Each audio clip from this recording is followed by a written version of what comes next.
closing himself inside. Going for edit, see it. Extending that out.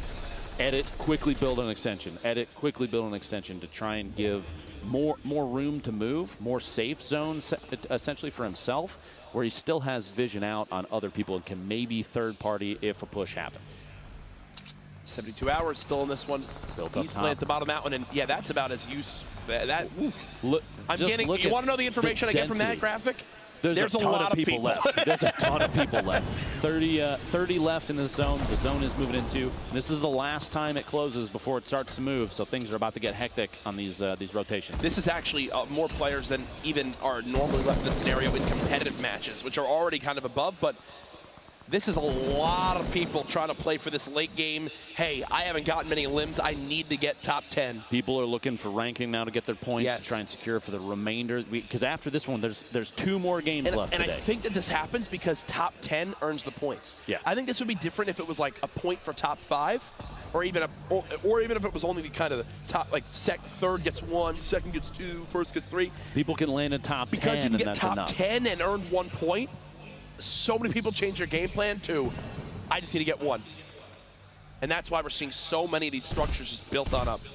A little peek shot from Zayt on Nate Hill, who's built up in a 1-by-1 as well. And safe play isn't necessarily slow play. You have to keep in mind, these players, they're used to watching for rotations. You see top of the hill and engagement happening. If their Punisher's watching from a distance, trying to check to see if anybody is hanging out in this single box, and there is somebody in there. The turbo build saving him, just holding down left click with the build out. But they wait for these rotations. They look for opportunities to eliminate, because with this many competitive top skill players, it's not about who is necessarily better, but it's about who makes a mistake first. Because they play for perfection. A lot of them, they know exactly when to move and where to move, depending on the loadout. They know what their opponents are going to do, and so they also know exactly when a mistake happens. You see your Landjack is looking for a third party and somebody that's just outside the zone. So for everybody at home right now, with 25 seconds until this next zone moves, because it's, excuse me, because it's one of the first ones where half of it is out of play, expect to see players drop like flies here. And you can already see people inching on up, not using any build, just trying to kind of sneak between all this. Here we go. A look at the elimination leaderboard from now. 6 players from this match right now. Even with 2 eliminated, 6 players from this match already have 1 point. Jack, Nate Hill, Fugues, Top Boy, Haste, Fariko, and Mars Cities. We've been watching Landjack quite a bit here because his play, his edits, and his positioning have been exceptional. You see he's inside the safe zone right at the edge already.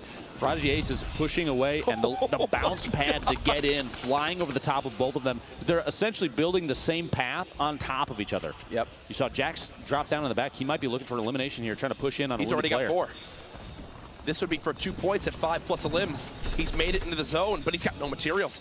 He's got to win an engagement here. He knows it. He's going for it all. This is kind of an all-risk play right here. Can he get the victory? Well done. Ashton goes down to Jack's drum gun, the shotgun. And look at what he's rewarded with, Lupo. Shields. 600 plus 600 plus wood. He had to do that. He had no choice. And not only does it earn him another point, but it earns him a chance to win this game. And now he's dead. I'm going to stop complimenting people. You need to stop it, Jack. You've cost 2 players so far. Alliance Powder getting the third-party elim there.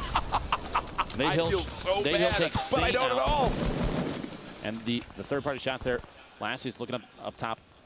Top Boy literally on top of the competition. He's already in a safe spot for the next push. He has the best position right now in terms of elevation. He's right next to the next zone. He can move whenever he wants. His loadout is even, for this late in the game, his loadout is fantastic.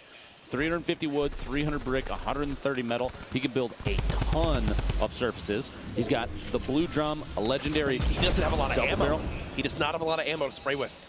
With this few players left, or with the storm moving, I should say, too, he doesn't necessarily have to use the ammunition if he goes for placement. He can let people take each other out. You see, this is the time. Especially, look at the way that the circle is moving up the hill. People have to move up. You're going to see Watch the loss of the Storms. Already 2 have dropped for the Storm, and I don't think that'll be the end of them because the verticality adds a whole nother level. People are going to drop like flies here. From 20 players remaining, now down to just 13. It seems like the rest of everyone has made it on in, but I mean, they are all within inches of each other. Mac actually goes down to the Storm. Last second there, that's 12 left. 2 more players go down, and then everyone that's remaining gets 1 point. 1 more goes down to the Storm. Well, the Storm is still claiming players. 27 seconds left to the next move. Reminds me of week 1 of the skirmish. Oh, yeah. Oh, yeah. Sorry, KL. The Storm still here. It's going to move to the top of the hill still. And actually, that shot you just had was the direction that it's moving. So it's moving from builds to builds that are already there. And Nate Hill here, player from FaZe, down at the bottom. He's bandaging. He actually got the med kit off in the last second. Look at this. Looking around. He has quite a bit of medium ammo left, 210 shots. Unicorn's flying across, looking to make it into the next Storm. Builds as he's flying, tries to establish himself. Did Looks like he just knocked fall down? He just fell off the map. Top boy getting tagged up, building the floors, trying to build himself a layer, but he hasn't double layered any of this. So if somebody looks up and starts to take some shots, or maybe sees where it's connected, he could get dropped early. Caro's looking back, editing himself through, trying to look for just sneak one shot in, but he cannot build. He's got 5 wood, 2 brick, and he goes down. 2 more lost in the Storm, 8 players remaining, which means everybody that's left on your screen, as you see them, they're getting at least 1 point from game 2. Yep. And now the next question comes in, who will make it to our top 3 to earn themselves another point, and who will keep that victory royale? Look at this, Blue T all the way up top. He's just looking for free picks. When you're in the scenario, you have no intentions of dropping down unless someone forces you. He doesn't have a lot of metal left. He's in a good spot for the next circle, though. He is very, very close. And now he's going to actually get a little bit closer for a shotgun engagement. Refire the rocket, try and shoot. He tried to shoot back behind where there wasn't necessarily a wall to get some splash damage in on this player that's built in underneath him. Oh, he wants this a limb now, He does. It'll put him at 3. Yep. Plus, it'll put him to 5th place, and he's going to get it. That's 2 points in 1 shot there. Yep. And now he's 1 more placing away from another point, which would put him at 3 this game. This is a brilliant performance right now from Blue T. We're in our top 4 again, folks. You already see Flame has 5 limbs. He's earned himself 3 already. He's 1 more placing away from earning another point. 3rd here. Woo! Blocking the rockets. That wall just barely blocks the rocket in time. The next circle, this is the one that closes all the way down. So players that have HP healing remaining and gets caught off guard by Nate Hill, sneaks inside and gets the healing, puts him at 6. The second one on Powder, 2 HP remaining. Are you kidding me? Nate 1v1. Hill, 7 limbs this game, and there he goes! Goes down to Blue T. What a finish. Nate Hill playing